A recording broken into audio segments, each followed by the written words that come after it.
Halo, jadi video kali ini kita bakal ngebahas tentang peta pemikiran pendiri bangsa tentang Pancasila.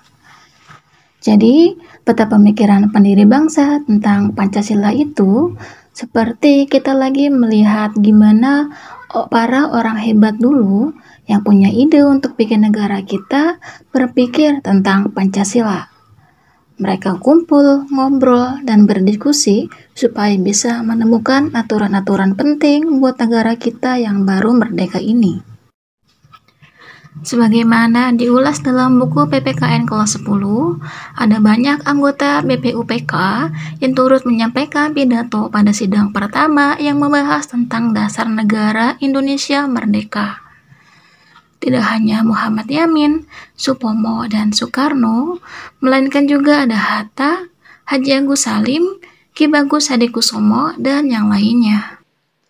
Selama sidang BPUPK yang pertama ini, di situ terjadi saling diskusi, saling menanggapi, dan bahkan itu saling sanggah yang terjadi selama persidangan.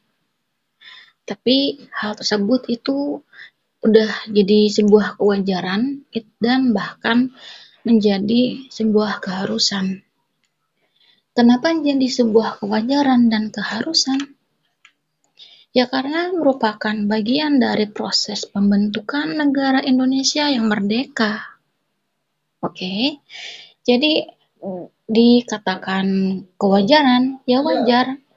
Setiap orang kan punya pemikiran, punya pandangan, punya pendapat yang beda. Jadi wajar aja tuh selama persidangan itu terjadi diskusi, saling menanggapi, dan saling sanggah. Itu wajar. Nah, kemudian di sini ada keharusan. Kenapa terjadi keharusan?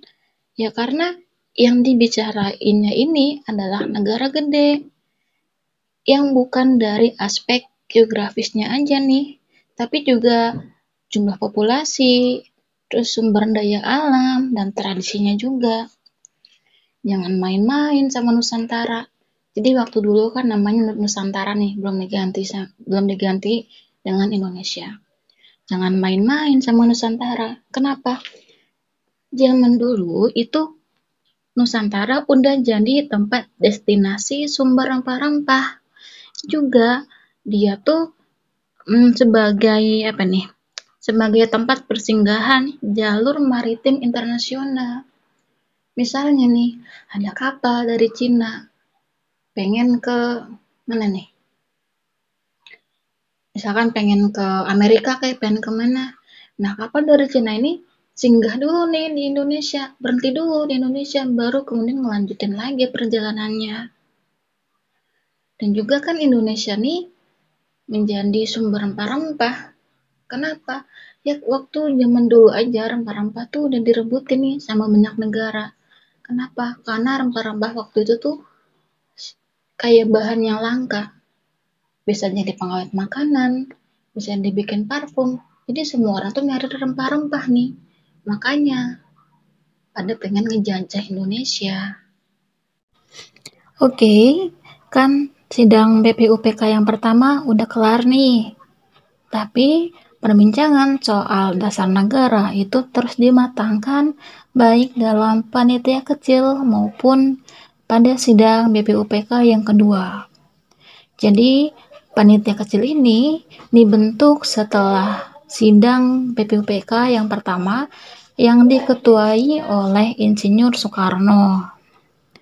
Kemudian hasil dari panitia kecil ini itu adalah kelompok Islam dan kelompok kebangsaan. Sebagaimana yang ditulis di dalam mukadimah. Kemudian nih, hasil pembicaraan panitia kecil tadi itu diumumin nih sama Insinyur Soekarno di sidang BPUPK yang kedua. Kemudian pada saat sidang BPUPK yang kedua, anggotanya ini banyak mendiskusikan soal bentuk negara ketimbang soal dasar negara. Oke, sekarang Indonesia udah merdeka. Udah merdeka nih Indonesia.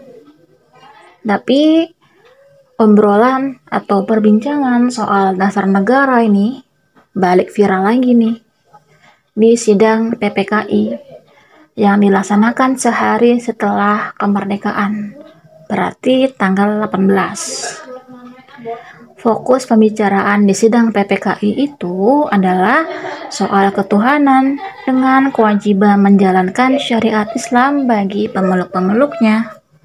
Oke, sekian dulu dan bye-bye.